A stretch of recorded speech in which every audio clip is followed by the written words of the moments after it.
Hi guys! Welcome dito sa The Sun Tarot. Ang reading nito ay for collective your energy.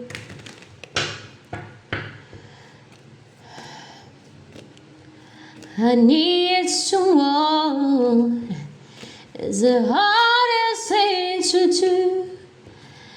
Na, na, na, na, na, na, na. I know it only hurts you. I know it only makes you cry.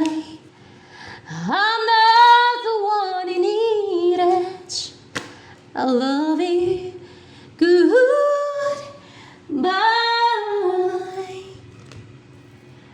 Queen of Wands, you are passionate, attractive, and nag-succeed ka, nagtagumpay ka na makuha mo, no? Yung goal mo, makuha mo yung kung ano man to, yung nakuha mo o na-achieve mo, na may na-achieve ka o nagkaroon ka ng achievement, ganun, na you are positive and you are happy and you are optimistic sa goals mo and parang nag-celebrate ka ngayon kasi may nakuha ka, may na-receive ka o may na-achieve ka. And you're flexible, see, may focus ka sa goal mo, dreamer, and kasi goal-driven ka eh. May goal ka na inaabot eh, ganun ka eh. O palaging may goal ka na inaabot. Pag naabot mo yung goal mo, o pag may na-achieve ka, nasiset ka na naman ng another goal, ganun. You're passionate and strong yung personality mo.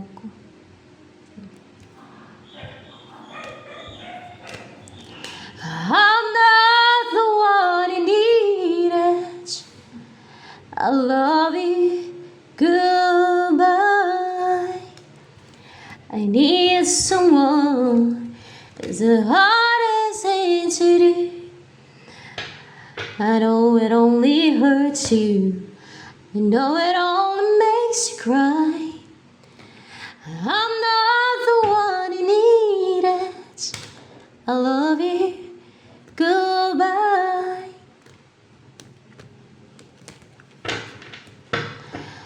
Ano ang ini-embody mo energy? Queen of Air. Sharp and clear yung mind mo. And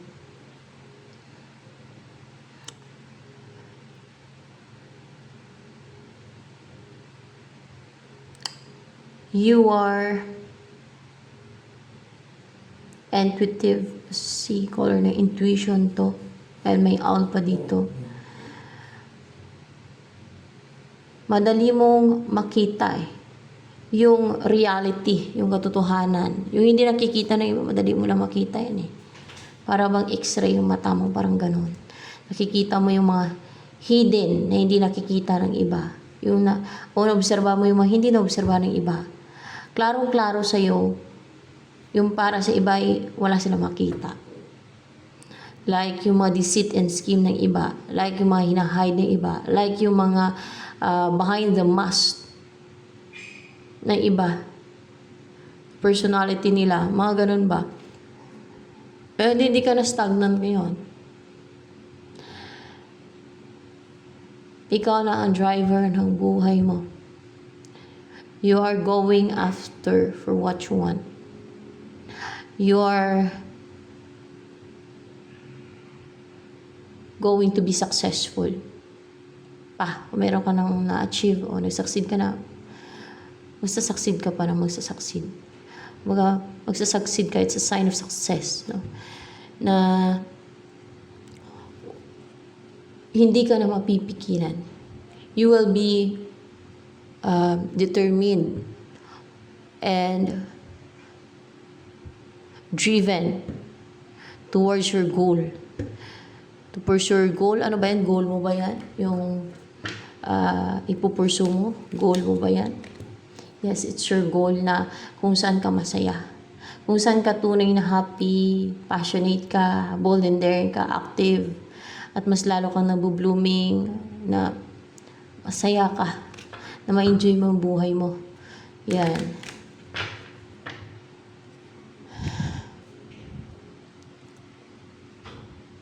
Guidance for you. I know it only hurts you. I know it only makes you cry. I'm not the one you needed.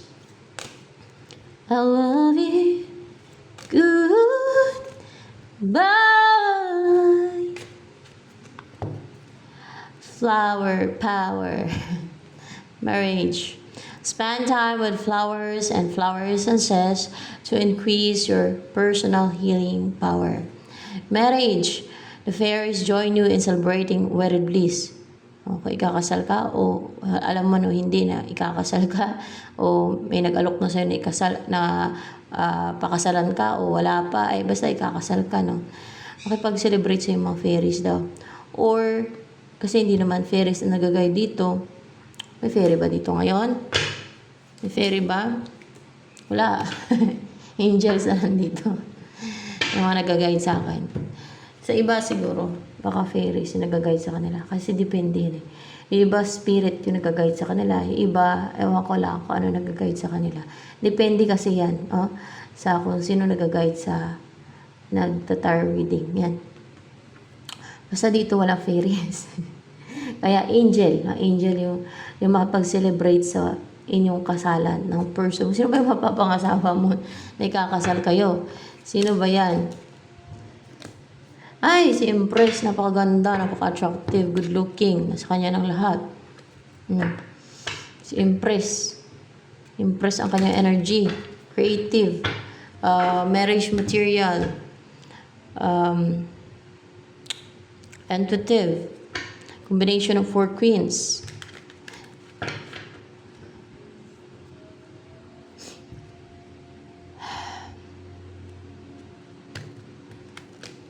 Kilala ka na ni Empress. Kilala ka na ni Empress. At mukhang nasa isip ka niya lagi ni Empress, oh. Oh, palagi siyang meron sinesend sa universe. Meron, oh, na messages sa universe. Meron sinesend na messages sa universe. Ano, nagwi-wish? Nagwi-wish siya. Anong wini-wish niya? Empress. Na magtagumpay siya, na mag-succeed, o na he or she will be in a public eye, ganon, or else yung nasa spotlight siya, or magtagumpay siya. Also the 6 of Wands here. Na magtagumpay, na magsama kayong dalawa, na mag-umpisa na magsama kayong dalawa hanggang sa pagtanda ninyo, hanggang sa puputi ang buhok ninyo, di ba? Pumuti na yung buhok ng lalaki dito. Tapos yung aso ay umano na, oh. Lumaki na, di ba? Dito ay maliit pa, parang tuta pa, ito bata, no? O, parang kayo, yan, na mag-umpisa na kayo magsama, no? Na magkasama kayong dalawa hanggang sa pagtanda ninyo, till forever. Ayan. Anong iniisip ni Empress pag iniisip ka niya? Maghabol sa'yo. Hahabulin ka.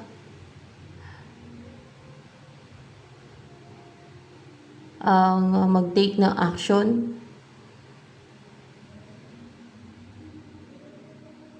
Oh, may paghahabol. Ang habulin ka talaga.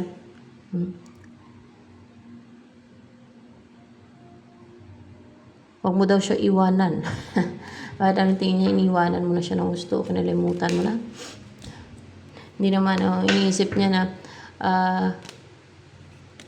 ayaw mo na sa kanya. Baka gano'n, no? Na ayaw mo na sa kanya. So, kaya maghahabol siya. Oh.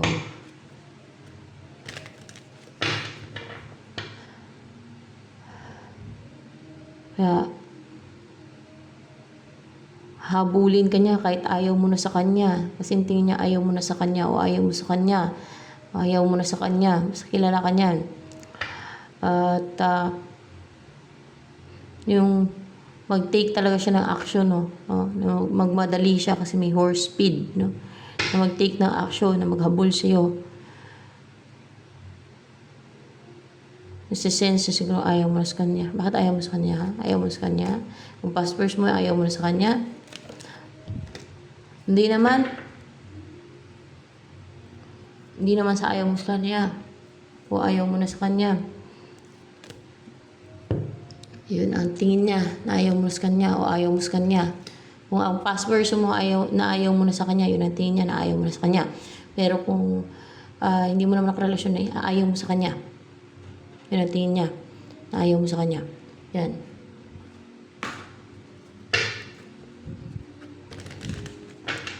Ano ang feelings ni Empress na yan sa'yo?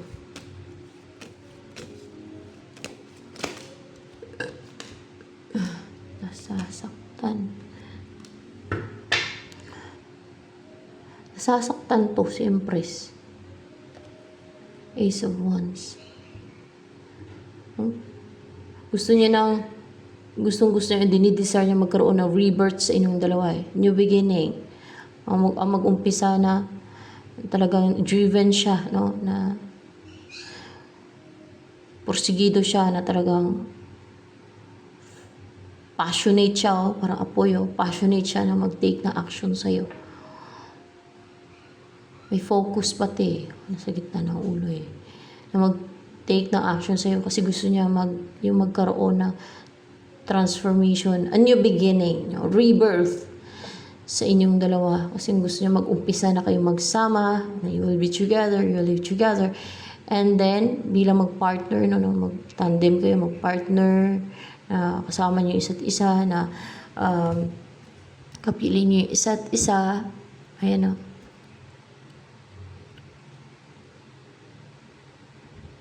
Kasama ka niya sa buhay. Yan.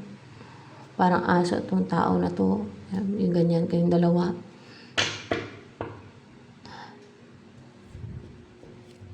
Mag-umpisa kayo ng relationship. And then mag-grow. Tulad nito. Mag-umpisa kayo magsama. And then patuloy kayong magsama hanggang sa pagtanda ninyo. Hanggang sa kung kailan kayo bawian ng buhay. Kasi dito sa mundo to, bakit ko nasabi kung kailan kayo bawian ng buhay, hanggang kung kailan kayo bawian ng buhay. Kasi ang buhay dito sa mundo to, pansamantala lamang, hindi na forever. Ang buhay dito sa mundo to na walang kamatayan ang tao, hindi ganon. May kamatayan ang tao sa mundong to. Mortal ang tao, hindi immortal.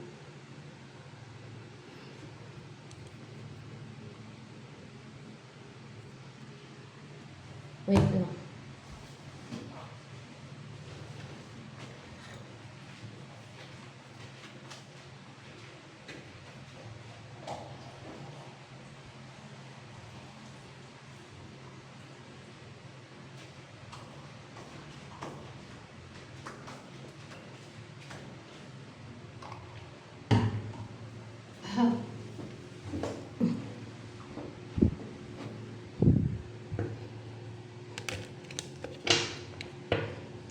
Ano ang wish mong magagrant? Ang hinayang sa'yo. Ang isa sa past person mo. Si Emperor. Oo. Si Emperor na past person mo na manghinayang sa'yo. Na mag-grief siya. Magsisi siya. Dahil na-miss yung opportunity with you. Dahil sinayang ka niya. Dahil nung kayo pa ay taken for granted ka niya. Mga ganun ba? Well, ganun kasi ang relationship eh. Hindi naman lahat ay nag-work. So, normal lang yun. Merong nagkakatuluyan, merong hindi. So, pag hindi nagkatuluyan, it means na you're not para sa isa't isa. Tanggapin na lang. Madaming tao sa mundo. Dami ka pang makakilala. Di ba? Hindi naman pwede ipilit na porket nakarelasyon mo ay kailangan kayong dalawa talaga ang magkatuluyan. Malay mo kung merong the one for you na nakadistin sa'yo, o kaya pinaghiwalay kayo ng nakarelasyon mo, mas sigit pa yung nakadistin sa'yo, dun sa person na nakarelasyon mo, di ba? Ganun na lang ang buhay dito sa mundong to. At pansamantala lamang ang buhay dito sa mundong to.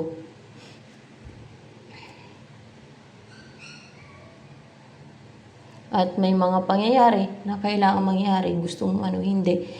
Kasi, kung ano ka ngayon, yun na yun, parang nahubog ka ng mga experiences mo na kailangan mong pagdaanan yun for you to be who you are right now.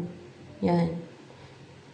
Kaya kung ano man yung pinagdaanan mo sa buhay, no, may ups and down, may nakakahiyaman na kinaregret mo, nahiya ka kasi kunwari ay nagkamali ka sa choices mo, nagkamali ka sa desisyon mo, nagkamali ka ng piniling tao, o kaya ay kunwari na, biktima ka ng spell, gayuma.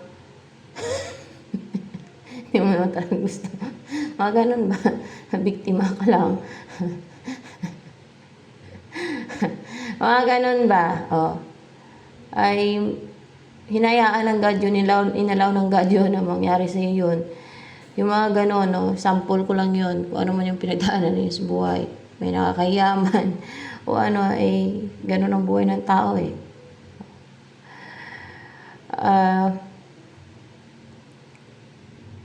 ano pa yung mga nakakahiya? Yung iba nga, mas worst May mga nakakahiya talaga na mangyayari sa buhay nila na yun na talaga ang desisyon nila, hindi lang sila na biktima ng mga spell. No? Kunwari ay meron ng desisyon nila na magtrabaho sa club. Ano ba? Hindi lang bar. Yung bar kasi ano lang yan siya yung bar. Yung alam ko yung bar, yung ano siya yung parang inuman ba. Katulad dun sa Makati, merong bar doon ng mga sa foreigner. Iniinuman lang naman yun doon. Meron doon sa Makati Ave. Meron naman yung tinatawag na club talaga na may mga pukpok doon. O di ba yung iba yun ang trabaho nila sa club. O di ba na nakakahiya talaga yun. O yung iba nga ganun nga yung trabaho nila Pero hindi dapat, no, kung kahit nakakahiya pa yung mga pinagdaan, hindi dapat isa-isip yun. Pwede naman magbago no? Kung meron mga ganun, no? Na may ganung pinagdadaanan. So, hindi yun reason para i-down mo ang sarili mo. May ups and downs sa buhay ng tao. Kailangan mong bumangon, no? Kailangan mong tanggapin na you're just a human being, no? And wala ka naman pinarwisyo. Hindi ka naman nainggit na ng halit dahil sa nainggit ka o gumawa ka ng pangulam dahil nainggit ka. Gumawa ka ng scheme dahil nainggit ka. Yun talaga nakakahiya. Pero hindi yun sila nahihiya kasi sanay na yun sila inggitira sila Mas nakakahiya ako mapunta ka sa impyerno ng kaluluwa mo. Kasi forever na nandun. Nakikita ng mga kasamahan mo na save na ando ko sa impyerno na durusa, nandito ka pas mundon to, ay sa iyo lahat, no, ng karangyaan, pleasure, yaman, o kaya ay ang ganda ng buhay mo tapos doon ka pala sa impyerno babagsak, forever ka doon. Mamagapang-gapang ka sa apoy doon. Hindi yun ang nakakahiya, no? Pero dito sa mundon to, kung ano ang buhay dito, pansamantala lamang to. Yan.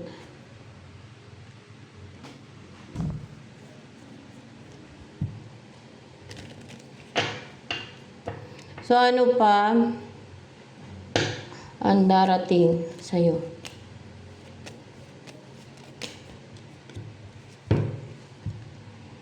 The Tower and the Hermit. Itong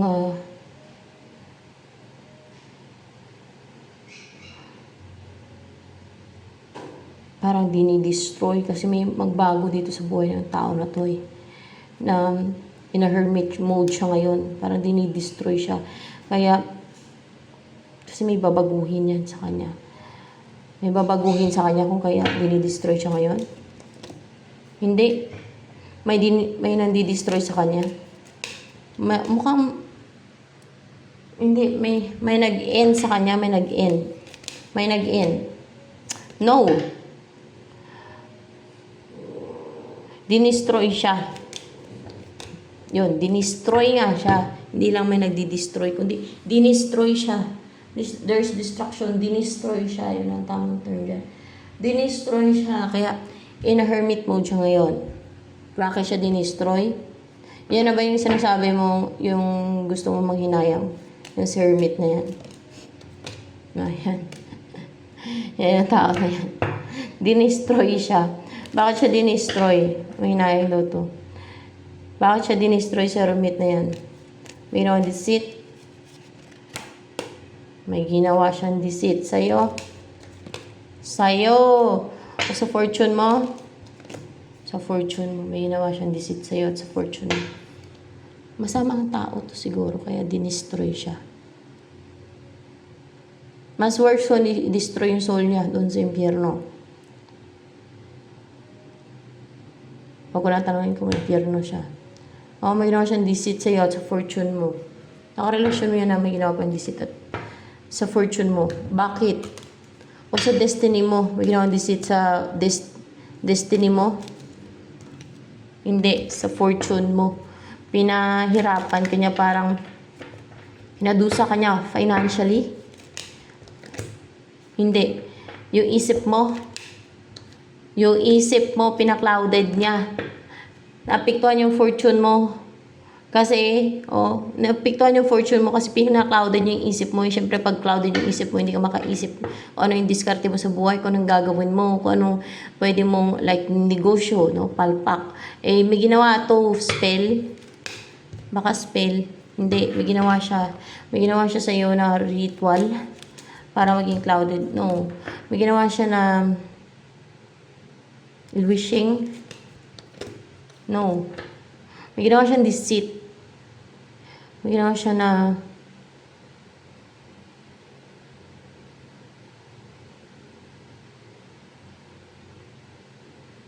fixation. Fixation. Ayo. Napektuhan yung di ba naging clouded yung isip mo? Na-stuck ka.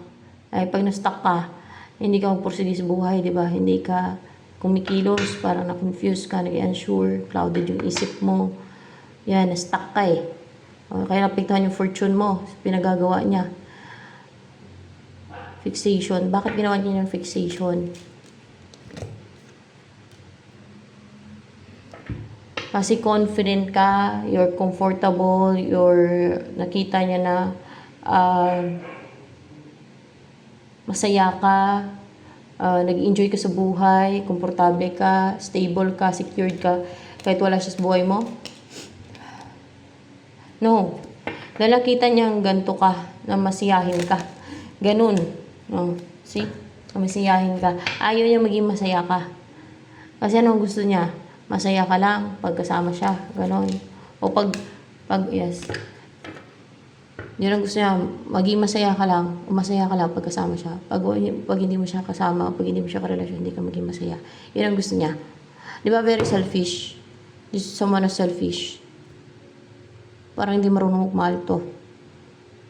Parang hindi ka naman minahal yan. Pag ganyan. Kasi pag mahal mo yung isang tao, gusto mo masaya siya. You're together or hindi man. Okay sa buhay niya. Diba? Pero kung ang umiral ay selfishness, ayaw mo maging masaya yung tao na yun eh. Ang karelasyon mo yung ex mo dahil wala na kayo. Gusto mo masaya lang siya pagkasama ka. Hindi yung love kasi pagka yung gusto mo ay masaya lang siya yung person mo pag kasama ka niya. No? Pero pag hindi ka niya kasama, ay hindi ka maging masaya. Hindi ka maging masayahin. Ganon. Hindi yun love. Hindi yun true love. Ang mahalo ng sarili niya. Selfish. Selfish siya. Wala. Ano muna ang tubig.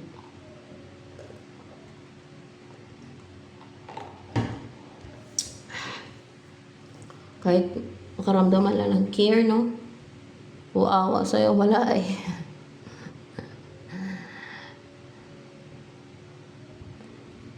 Selfish. Someone selfish yan. Pero meron dito na, the one for you. Ano gusto sabihin sa'yo ni Empress? Si Empress.